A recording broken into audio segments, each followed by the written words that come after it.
Hello, my name is Ben Leidy. I work for Koppers Inc. here in Pittsburgh, Pennsylvania.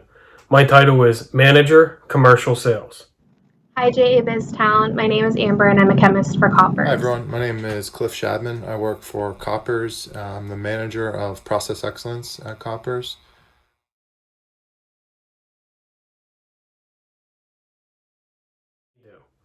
Koppers provides products and services to support infrastructure worldwide. Specifically, I work for our Railroad Products and Services division.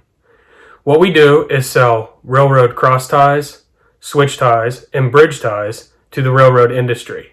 The various railroads that we sell to are the large Class 1 railroads, the smaller Class 2 and Class 3 railroads, as well as transit agencies, ports, and industrial accounts such as steel mills. So the process is that we go out and we purchase the raw material from the lumber mills throughout the country. Following this, we would ship the raw material to one of 9 plants that we have. We have 8 plants here in the United States and 1 plant in Canada. Once the ties arrive at the plant, we prepare them for treatment. The treatment that we use is called a creosote petroleum solution, which is also manufactured by Koppers. This treatment prolongs the life of the tie. So Koppers is a global producer of carbon compounds, chemicals, and treated wood products for several different industries. In the labs where I work, we test a lot of materials for our company, but also for our customers and other labs, making sure that everything's safe to use and meets expected standards. On top of the quality control that we do here, we also have quite a few research projects going on. Koppers is a company based here in Pittsburgh, but we have locations all over the world. A majority of our plants are here in the United States, but we have plants in Denmark, China, Australia, New Zealand, and a few other places. What Koppers does is we're mainly focused on the preservation of wood. So what that means is our plants and our products revolve around preserving wood or enhancing wood. So the main areas of focus for us are utility poles, which are the poles you see outside that power lines travel across, the wood poles. You've probably seen them in your front yard or in your neighborhood, certainly. And then railroad ties are another big product of ours. So railroad ties are the pieces of wood between the tracks that hold the tracks together. And we service and sell products to all the major railroads and many of the small contractors throughout the United States. Our chemical companies make products that go into the treatment of these. So creosote is one of those that comes out of one of our plants in Chicago. And then another product called CCA goes into treating utility poles. These chemical facilities make other products as well, but we're really focused on the preservation of wood and the chemicals that go into that. So that's the main focus of Koppers as far as products go. And then as far as philosophy and what we believe in, zero harm is our huge focus, and that means protecting our people, the environment, and the communities. And our goal is to have 0 incidents that have safety implications, someone gets hurt, or environmental implications where we might spill a chemical or have an issue that impacts the environment, and then 0 incidents within the community. So our plants are sometimes very close to people's houses, and we don't want anything we do in the plant to negatively affect the communities that surround our plants.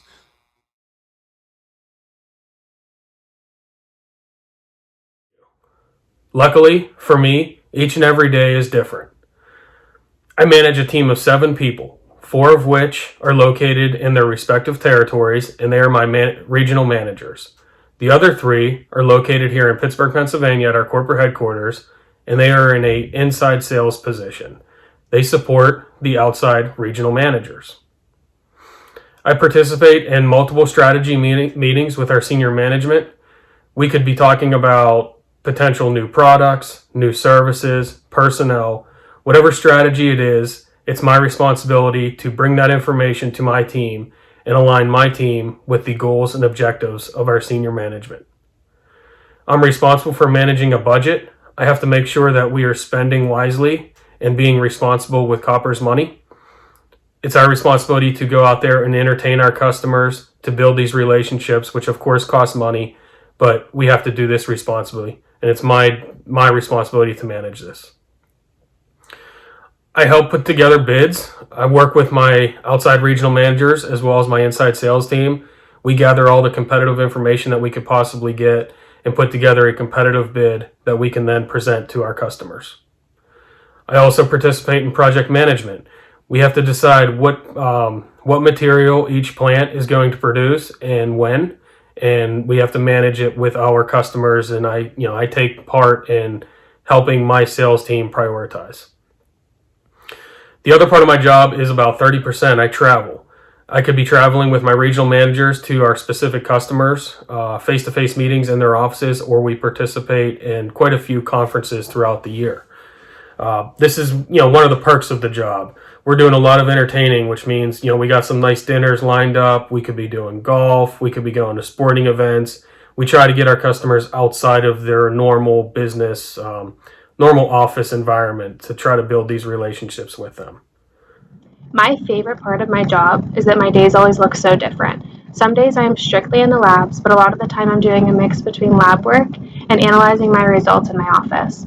My weeks often have occasional meetings, and here and there I get to travel for conferences or to visit our other locations. In my day-to-day, my current job is manager of process excellence. What that means is always looking to make improvements to our process, and that could be a variety of process. So what's a process? Basically, all that is steps that lead to an end goal. So what we focus on is trying to improve those steps, make them more efficient, make them safer, use technology to help us improve how we do things. But we always have to be continuously looking at how to get better so we're able to better service our customers and keep up with the competition. That's crucial in any company, is trying to make things better. And I think it's really crucial in everybody's life. If you think about things you do at home or, growing up, you get better at stuff through practice and through input from others. And it's no different at the company. We learn through practice. We learn through input from our colleagues, and that's how we get better as a company. So that's really what my job's focused on. And there's different methods and tools and things that can be used to help us work through problems and find solutions. And those are some things that I'm focused on and things I work on. So.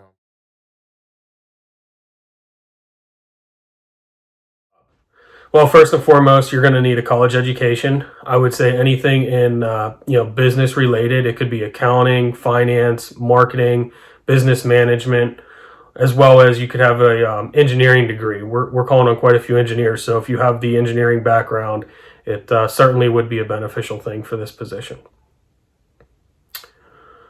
What skills are necessary for the job? Well, first and foremost, I think, with managing a sales team, you need to understand the sales process. That's, from getting out there and getting my folks to get the RFQs in our hands. And then I got to help them with putting together the competitive bid as mentioned, and then negotiating this and ultimately securing some business. And then, by the time you get that business, you're then responsible for producing the product and meeting your customers' expectations. And then ultimately collecting our money, which is, the most important. So you got to have a good understanding of the sales process. I think you have to have an experience within the railroad industry. If you're at this management level, you got to have a reputation. Reputation's everything within this industry. It's not a very large industry. Everybody knows everyone. So I think, experience is critical. You got to have experience managing people. Each and every individual is a little bit different in what motivates them. I have folks that are 1 year out of college, and then I have folks that are, nearing retirement. And each individual needs to be treated differently to get the most out of them. I think you have to be strong and consistent. You're going to have to make decisions that might not be in the best interest of absolutely everybody. But I think if you're strong and consistent with your approach, you're trustworthy, you're going to gain the respect from your people. So hopefully it's minimal, but whenever you have to make a difficult decision, the people that are, around you or reporting to you understand, where you're coming from. So I think, I hope this gives you a good idea on what Koppers does, primarily the Railroad Products and Services Division, what my day looks like either in the office or out traveling with our customers, as well as, what education and skills are required to have success. Thank you for this opportunity. Have a great day. My job requires a bachelor's degree in chemistry. I personally graduated from the University of Pittsburgh. For me, college consisted of a solid mix between lab work and desk work. When it comes to skills that are necessary in order to be a chemist, I find that being able to work as a team, being able to problem solve, and being able to utilize safe lab techniques while wearing proper protective equipment are among the most important. This job has a variety of different education backgrounds that could lead you into a role like this. Any of the sciences could get you into a position like this. We have, I work with engineers, I work with chemists.